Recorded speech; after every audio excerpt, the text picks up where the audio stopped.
कहो कि जो अहकाम मुझ पर नाजिल हुए हैं मैं उनमें कोई चीज जिसे खाने वाला खाए हराम नहीं पाता, बजुज इसके कि वो मरा हुआ जानवर हो या बहता लहू या सूअर का गोश्त, कि ये सब नापाक हैं, या कोई गुनाह की चीज हो कि उस पर अल्लाह के सिवा किसी और का नाम लिया गया हो।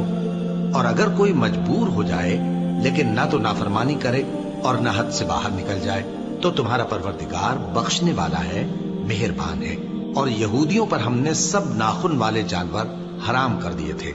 और गायों और भेड़ बकरियों से उनकी चर्बी उन पर हराम कर दी थी, सिवाय उसके जो उनकी पीठ पर लगी हो या आंतों में लगी हो या हड्डी से मिली हो। ये सजा हमने उनको उनकी शरारत के सबब दी थी, और हम यकीनन सच कहने वाले हैं। अब अगर ये लोग तुम्हारी तकजीब करें तो ए पैगंबर कह दो, तुम्हारा परवरदिगार बड़ी रहमत वाला है और उसका अजाब भी गुनहगार लोगों से नहीं टलेगा।